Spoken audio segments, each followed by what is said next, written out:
Hello, my name is Dr. Elliot Lassen. I am the Graduate Program Director of UMBC's Masters of IO Psychology program.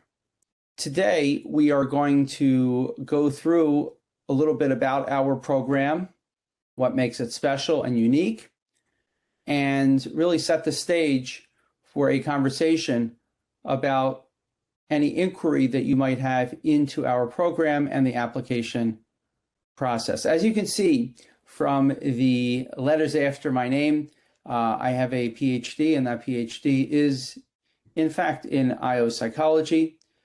I am a licensed psychologist, and I'm also certified as a senior human resources professional through the Society for Human Resource Management, as well as the Human Resource Certification Institute. I bring that to your attention because, as we will see today, the field of IO psychology covers not just the realm of psychology as a discipline, but also the applied aspects of human resources, human capital, what used to be called personnel. And through that lens, I see the world professionally. And some of the things that I have done over my career have included working in the private sector, in the public sector for the state of Maryland. I've worked as a consultant, as well as my role now in higher education. I believe that each of those experiences has informed my professional persona and outlook, and I very much try to impart some of those real-world experiences in the mentorship that I give students as well as in the classroom. So welcome to today's information session, and let's just jump into it. Many think about the field of psychology in a rather limited way. What I mean by that is a psychologist, if I were to take a poll on the street, would be someone who sees clients who are experiencing difficulties, challenges in their life, perhaps with disorders that have been diagnosed or will be diagnosed. And that is the realm of clinical psychology, which definitely has a place under the large tent of the field of psychology. But there are other tracks of psychology, including neuropsychology, social psychology, educational psychology, counseling psychology, which is very much related to clinical psychology. But I would say and argue that the field of IO psychology has its roots around the same time as the field of psychology, as many people think of it, got its start. So I very much see ourselves under the large tent of psychology. To explain what IO psychology is, industrial organizational psychology, that's a bit of a mouthful, so we generally refer to it as IO or organizational psychology. Industrial psychology has a little bit of a dated connotation to it because when we think about industrial industry, we think of factories. But we'll just refer to it from here on in as IO psychology. In the middle of this slide of the diagram, you'll see a classic definition of psychology as being the scientific study of behavior. And what makes IO psychology is that we put the word workplace before behavior, because that is the context, that is the environment in which the psychology is being applied. So that would be the textbook definition of IO psychology. But if we round the solar system type diagram that you see in front of you, starting from the 12 o'clock position, you'll see that it has theoretical and empirical bases, which is important because research really has driven the application and best practices for the field of IO psychology. So looking at theory, published articles, textbooks, scholarly works over the past century plus is very important to inform where all of this is coming from. As we go to the 3 o'clock position, you'll see talent acquisition and management. So talent acquisition, in simple terms, is recruiting potential staff and employees for organizations that are coming either from the outside or are applying internally within the organization into a promotional role or a lateral role. Management, talent management, is the management of employees throughout the life cycle. It could be within an organization that the organization wants to manage those individuals, not just in terms of their performance, but in helping frame their career development and pathways within the organization. Talent management has become a very hot topic, a very relevant concern for organizations, because that has ramifications for retaining talent. If we go clockwise in this diagram, you'll see organizational behavior and development. If we think about IO psychology, the O side, organizational, really has its basis from social psychology as well as business.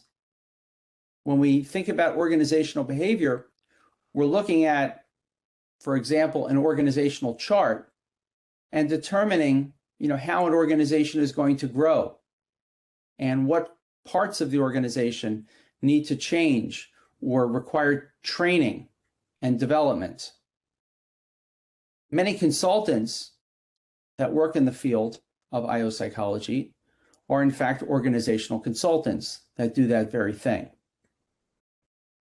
Rounding out this diagram at the 9 o'clock position, you'll also see an applied aspect of our field, which is the role of a consultant, interventions, and on a very high level, we think of ourselves in the field as problem solvers. Well, in order to solve a problem, we have to understand the context of the organization, some of the dynamics, the structure of the organization. So that is all part of the consultative process, and that will guide the appropriate interventions. So this is both the theoretical and foundational aspect of IO psychology, as well as how we operate. In this slide, you'll see what I think of as the universe of landing places for our students in the program, as well as for people in the field, whether they have a master's degree, which we'll talk about soon, or a PhD in the field. The various options are numerous. As you can see, one of the options is public sector and government.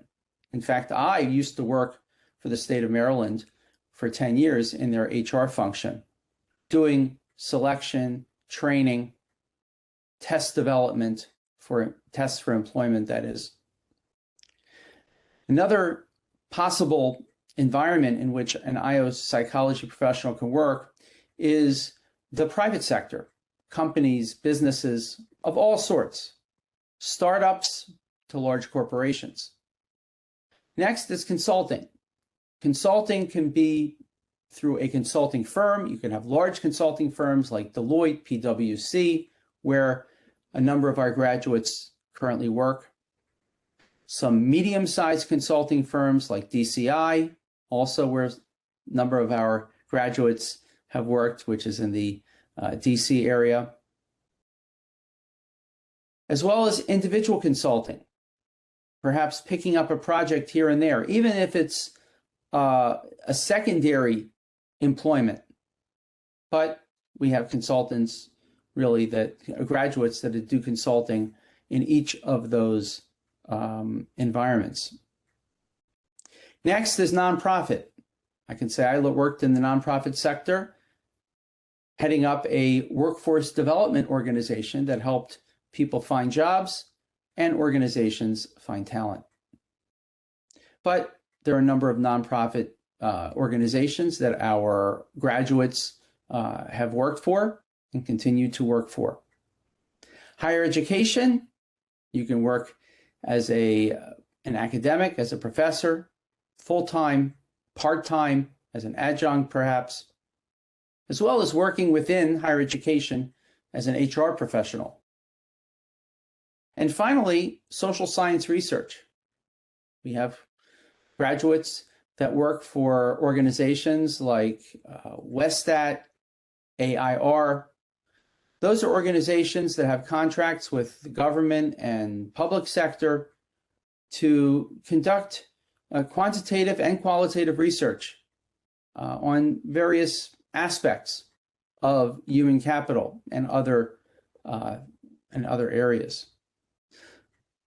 As you can see, the outlook for people that graduate with training in the field can be multifaceted. One of the frequently asked questions that we get is, what is the difference between IO and HR? Now, both of them have two-letter acronyms associated with them. The answer that my colleague, Dr. Alyssa Abad, the Associate Program Director, has given is it's really two sides of the same coin. What I did is I went to my LinkedIn contacts and copied down a number of those contacts job titles.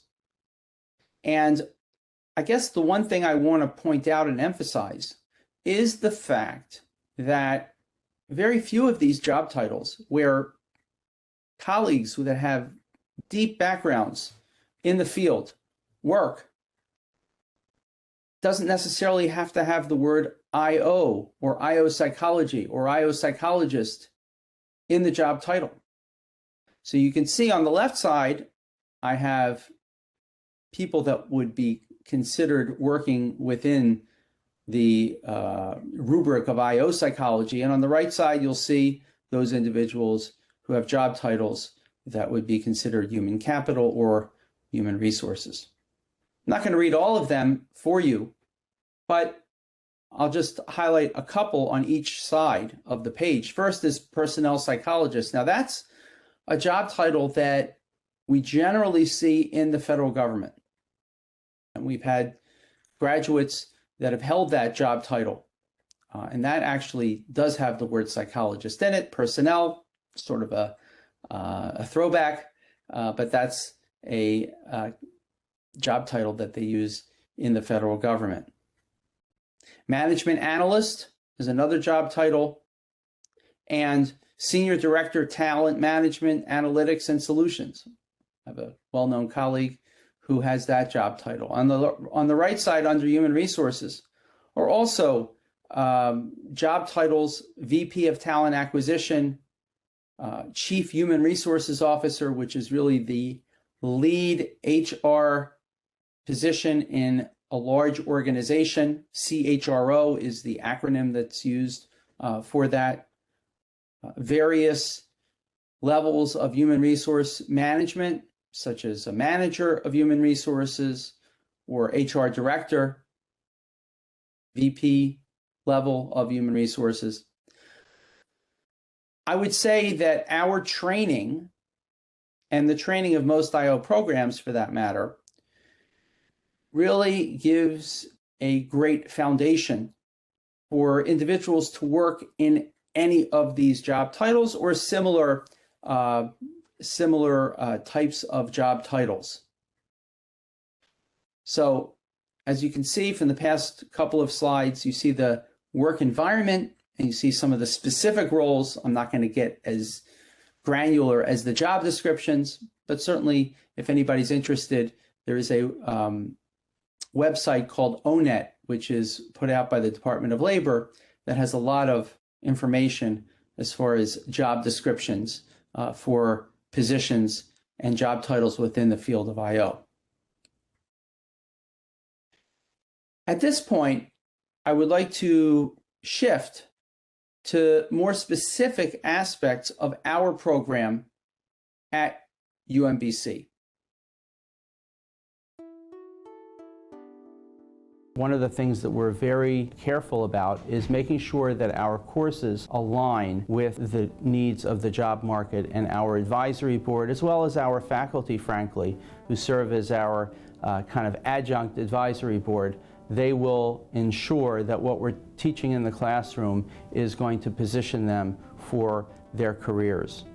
My role as program director is really one of managing the ship, and I have some very outstanding deputies on this ship, primarily our outstanding adjunct faculty who teach in our program because they're really passionate about what they do, and very often the relationships that our students build with a given professor last from one course to another with that same professor, as well as beyond their graduation from the program. Our professors will share job opportunities with them, so really it's a career-long relationship that our students have with our faculty.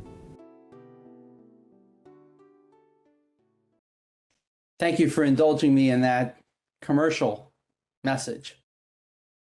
In describing our program, I would like to just put out there that we are an applied program, which means that I would say most of our graduates will go into applied positions. However, it's based on scientific principles. As mentioned before, the field of psychology is over 100 years old, and the subfield of biopsychology is just about that age as well. And throughout that time, there have been various articles that have been published that really provide us with the bases for the concepts as well as the applications. Our program, which is based out of universities at Shady Grove and Rockville, we are an in-person program that is designed for working adults, which means that our scheduling of our in-person courses happen during the evenings, and we meet once a week. Our evening courses begin mostly at 6 p.m. on our universities at Shady Grove campus. Our curriculum is made up of two categories of courses, the first of which is core, which are our foundational courses that are more theoretical in basis. Our specialty courses are our electives. In addition to that, we'll get into more specifics about our optional certificates, but those allow for a specialization within the field of IO, either consulting or talent management.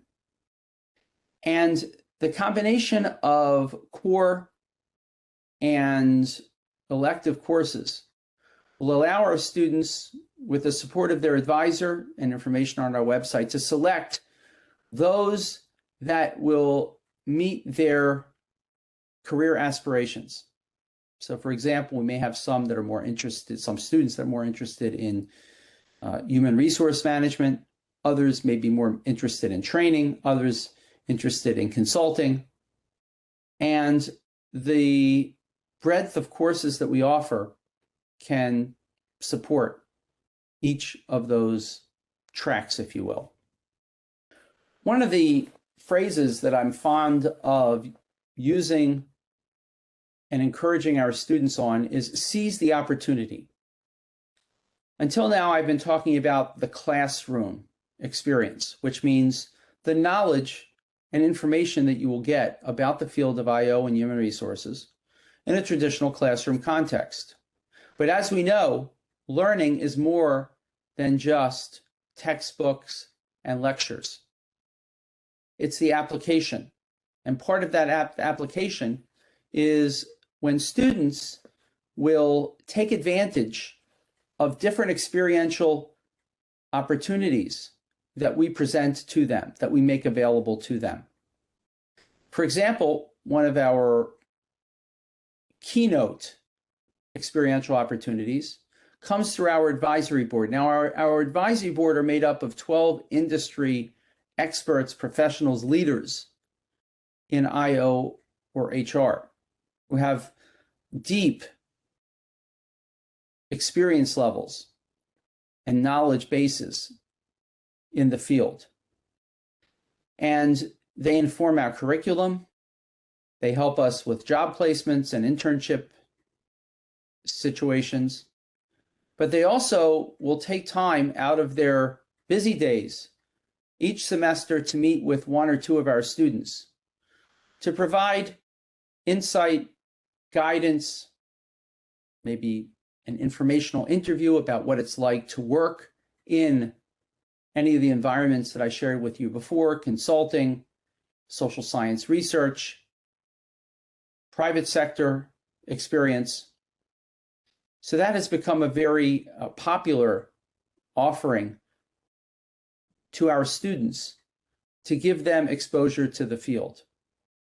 We also have our capstone experience, which is a semester-long consulting project, which is done at the very last semester, which is a faculty-directed independent project that our students will do in an actual organization, where data will be collected, analyzed, and data-informed recommendations will be made to the organization for implementation. We have an optional practicum, which allows our students to get direct guidance from a senior HR or IO leader in an organization. Occasionally, faculty will have consulting projects that will bring students in on. And finally, we have connections to various local and national professional organizations: the Society for Industrial Organizational Psychology, the Society for HR Management, the Personnel Testing Council of Metropolitan Washington. We have collaborative efforts with each of those organizations, and we encourage our students to become members for networking purposes, as well as to keep up with advancements and best practices in the field. In looking at the granular level of our program, our Master's of Professional Studies, and that is made up of currently 30 credits. Each of our courses is 3 credits, so that makes 10 courses to fulfill the academic requirements. 5 of those courses are core for a specialty, and then our final semester capstone course. That is the structure of our program as it is currently. To be more specific, in this slide, you'll see what our current core offerings are. And as you can see in the right columns, when those courses are typically offered, and that's an important piece of information because that can guide the academic plan that each of our students formulate from the time that they start. You'll see some of the courses that are absolutely required. Our 2 first semester courses that are required include the Introduction to IO as well as our Stats course. You'll see other courses that we consider to be foundational that we put into this category, such as Seminar in Applied Social Psychology, which is a course that I teach, Methods of Assessment in IO Psychology, which is another course that I teach, Professional HR Practices course. So those are our core course offerings. To transition to our specialty course offerings, I would just point out the really breadth of the offerings that we have. And each of them are fairly specific and different from one another. Change management, group decision making, those would be very advantageous for somebody who's interested in consulting. Total rewards, which is about compensation and benefits, would be a course for individuals who are interested in HR. One of our newer courses, Principles of IO Consulting, that Dr. Abad teaches, is really a perfect course for someone who wants to make consulting their field of endeavor. Finally, capstone experience is required during the last semester. Note that we only offer capstone in the fall and spring semesters and not in the summer. So you might have seen before, we scroll back up, you'll see that in the very right-hand column, there are courses that we offer in the summer that are offered by the program. I'll also just point out on this slide, I've perhaps overlooked it, is that the LAPT courses are courses that are affiliated with our program, and we recognize them towards the degree, even though they have a different first four letters. So the information that you see on these charts, I think, are very helpful in terms of planning out one's academic pathway through the program. As I alluded to before, we have a couple of IO certificate programs. Now, the IO certificate programs can be applied for independently. So for anybody who is not necessarily interested in the master's degree, but is interested in obtaining the certificate, we have one track for that. The other possibility is for someone to get the master's, to apply for the master's program, and then have the organizational consulting or training and talent development as sort of a minor or specialty area within the field. So in that case, if somebody goes down that track, he or she will be able to get not only the master's degree, but also the specialization. We also have some individuals who are just not sure about whether to go for the master's degree or not. So that's another possible point of entry into one of the certificate programs. Certificate programs are not 30 credits, but 12 credits, which, as I mentioned, can be embedded within the 30 credits of the master's program. As you can see, all of these courses overlap with courses in the master's program. The next couple of slides, you'll see where some of our graduates work. I mentioned a number of our graduates work in consulting. So you'll see one of our graduates, Tyler, works for Deloitte. Shelby works for a nonprofit organization in Montgomery County. We also take a lot of pride in our international students who come for training in the US with our program and then maybe work a little bit in the United States and then go back to their home countries and make an impact there, a professional life for themselves, as well as be impactful on systems and organizations in those countries. So Twisha went back to India and now has a role with the Institute of National Importance and the Rashtriya Raksha University. Brian works for the federal government for NICHD. Sarah works as an independent consultant doing career advising. Nakia works for a nonprofit, which is part of the DC Charter School Board, the KIPP Foundation. Delora is a project manager for NIH, once again, public sector. Helen is one of our far-reaching graduates and alumni who works in Shanghai, China.